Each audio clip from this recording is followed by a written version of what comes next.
Chapter 2 of supply chain and purchasing in particular. In this case, we want to talk about the effectiveness in how well purchasing supports the supply chain. We're also going to talk about how it needs to align to the organizational objectives. I think we're all very familiar with these three. The corporate level is planning, the business unit, and the functional areas. So you can obviously, they are all interlinked in our diagram here, how they need to support each other and be two-directional. You also need to pay attention to the current and future markets and needs. A lot of this is fairly basic and straightforward. So what you need for your supplies today is going to change. And this can also tie in with human resources as well as material resources.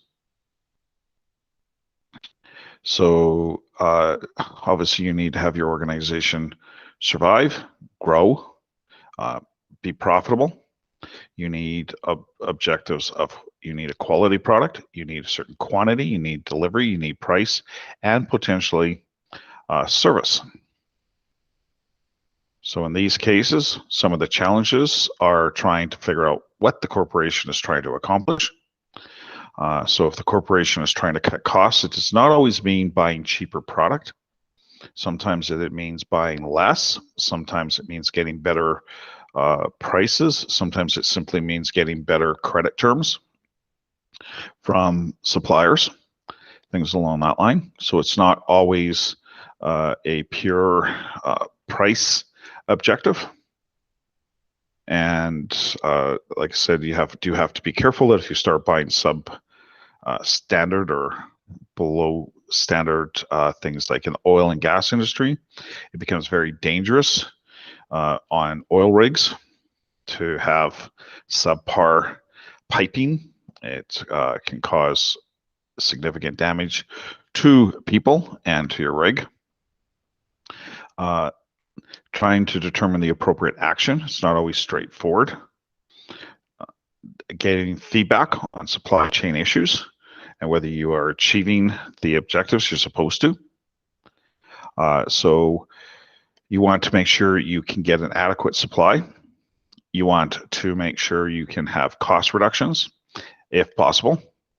This is always a contentious issue. Sometimes it's not possible. And organizations, like there was a situation at Walmart with Rubbermaid. The cost of resin increased, so Rubbermaid wanted to charge Walmart more for their product, and Walmart said, no, we're not paying you anymore.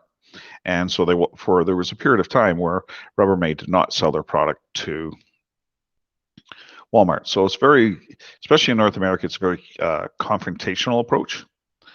You need to support each other's supply chain. Delivering on time would be part of that. And again, it can also be even payment terms, environmentally, like changing packaging, mode of transportation, etc., providing suppliers with a competitive edge, and dealing with risk management of shortages, defective product, things along this line.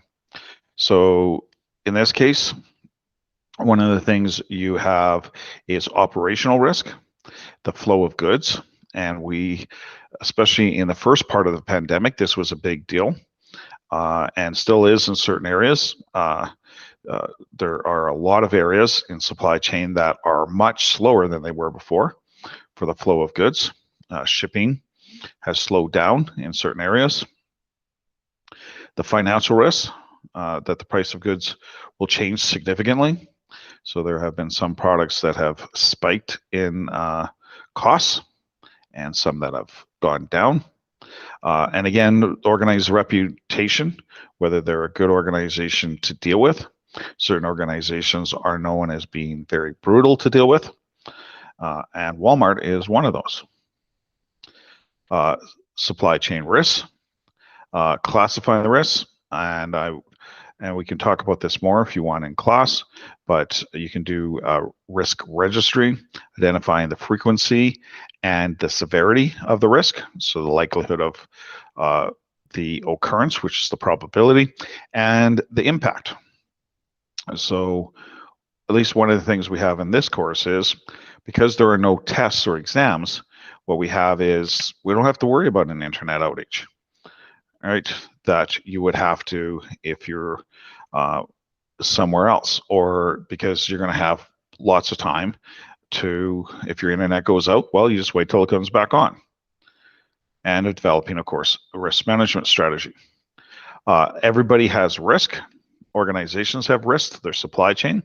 When 9/11 occurred, the borders were closed, and some factories in Oshawa on the Canadian side of the border were not getting their product from the American side. So when you had just-in-time inventory, you didn't have all the components for your vehicles. You didn't have the seats or that go in the vehicles. They were on the other side of the border and were shut down for a few days.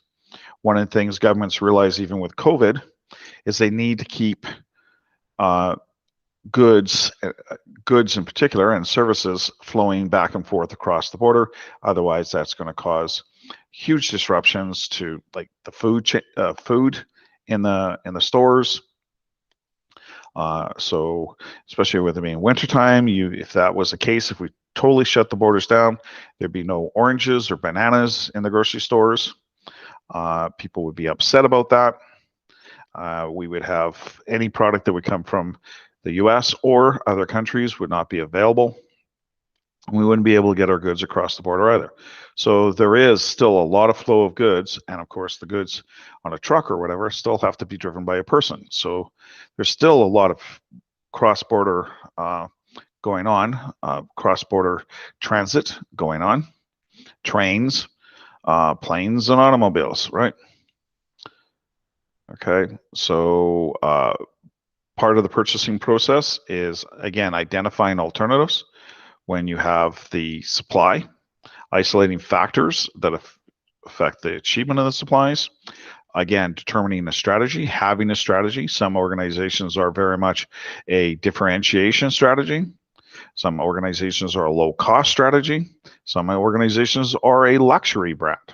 So they want high-end leather in their luxury vehicles. They want high-end sound systems, etc. And then you will make sure that you fit that. You design your purchasing supply chain portion of it to fit the corporate supply chain objectives. All right. And again, materials management. We'll talk about project management later in the course, logistics, moving things from one location to another, whole supply chain management, which we talked about in the first class, just in time, and should I buy it, or should I make it myself, or should I get somebody else to do it? Sometimes you want to keep or gain the expertise. Sometimes it is more efficient and less costly to outsource it. Recently, I was reading that, there's rumors that Apple is going to come out with a car. There has been for years, but it sounds like maybe it's getting closer and closer to reality. And there was some rumors this past week on the internet, take that for what it's worth, that Hyundai has put in a bid to actually make the Apple cars. Apple is not likely to build their own plant. They'll have another organization build the vehicle. So again, supply chain strategies, what to make or buy, the quality versus the cost. Again, some organizations are very much focused on high-end quality, and people will pay a premium price for that. And others are much more of a low-end brand. So you have to have the two congruent. Again, buying large versus small quantities. The trend has been to buy smaller batches. Although there are times when some corporations will buy very large batches for, yes, economies of scale, and also simply to buy all of the product from somebody so that you don't have to worry about a competitor having it and having to price match. Who are you going to have centralized or decentralized even staff of your purchasing area? at SAIT recently, there has been a great deal of centralization in IT. In particular, there was significant job losses even before COVID. They were reducing staff in the IT area, whereas it used to be a very decentralized area where every school had their own basically little mini IT department. They physically moved people from their previous positions, and they now, well, before COVID, they were all together. So very different strategies, and I find this really rather interesting how an organization will become centralized, and then somebody new comes along and it's decentralized. Then the person leaves and a new person comes in and it's centralized again. And there are advantages and disadvantages to each one. And you probably work for some organizations that are very centralized and some that are very decentralized, even in their purchasing, where all the purchasing would be done through one location or accounting or whatever the case would be. Again, when should we buy? Forward contracts where you can hedge and buy the product, especially a commodity, and you can buy it 3 months before you need it at a set price. You pay a premium for that, but then you're not worried about sudden price spikes. That if there's, the price of your input doubles or triples in a short period of time, right? And then again, you have, are we willing and wanting to pay a premium price? And this is also for the input, the supplies. And then again, are you going to, what are you looking to try and deliver? Again, I don't think that people would be expecting the same level of, say, leather in a vehicle when they are buying, say, Honda or a Toyota, as opposed to their luxury brands like Acura and Lexus. So then, of course, you have decisions about should we lease, should we make, or should we buy? Where should we do this? On a global basis? And do we do it locally, regionally? Like, where do we source? Internationally these days, global supply chain is here and it's not going anywhere. And again, do we get it from large or small suppliers? Do we buy large or small quantities? Again, multiple sources, single source. I mentioned in the first lecture that Walmart has an approach to single source where Sears had multiple sources when Sears was in business, and we know which strategy won out, at least in that case. The advantage is you keep some competitors in business, and the government actually does this. When they are looking at say a major purchase, say, of military equipment, sometimes they will award the contract to, say, Boeing, but make McDonnell Douglas also responsible for providing some of the product. Otherwise, you would then eventually wind up with just, say, one manufacturer of planes, and then you'd be stuck and you'd have, in essence, a monopoly. Again, do you use your current suppliers? Do you and I in our own personal lives make these decisions? We tend to buy, in fact, the pressure is these days to buy locally. Even Amazon is advertising that on TV. Look at all the local suppliers we provide. We provide the website for you to buy locally. And you've seen lots of discussion about that.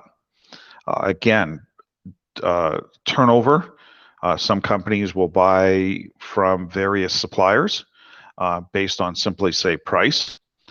Certification is a company a sort of a black belt in supplier certification.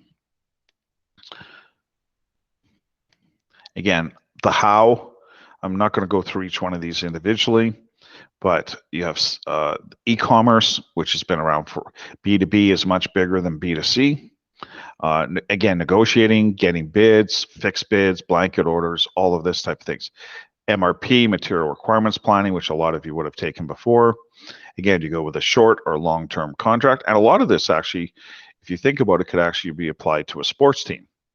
If you're an NHL fan, like, should we go with a bridge contract? Do we go with a longer-term contract? There's both of them. Ethics is a big deal. Bribe, purchasing agents, like gifts and things along this line. I know that the schools all have a policy on this, that if a student were to give a faculty or professor a gift, the person is supposed to declare it. It's not that we have to refuse it, because that could be viewed as rude. And then you get into things that are much more, that are not just about a gift. You get into things like beyond the classroom relationships, shall we say. Okay. Okay. And again, a lot of this has to do with, there are some companies who very much insource. Some companies outsource. There has been a trend also in some cases back to insourcing, as opposed to this sense that we should just get all our product made in China or India, or what used to be like Taiwan or Thailand, or some of the cheaper places, or Mexico, because we lose control over quality. And especially if you outsource, there's a situation where Nortel at one point decided to outsource their IT department. And the IT department said, hey, we're now kind of our own business. So we went and got contracts with other companies. And when Nortel would phone up and say, hey, we have problems with our IT, well, we'll get to it when we can, because we're busy with somebody else. And there was a lot of legacy systems, as there are in companies, where those legacy systems would be where things weren't documented. Right? All organizations have this, or like all large organizations do. And when they lost their IT expertise, now all of a sudden Nortel systems weren't working, and their IT people that would fix them before had kind of like, they were off working for somebody else. So it's a double-edged sword when you outsource, plus you don't get to choose who to hire. Yeah, there's responsibilities with hiring people and managing that, but then also there's sometimes very difficult to be detailed enough about levels of quality and performance and things like that, certain metrics. And that is the end of chapter number 2.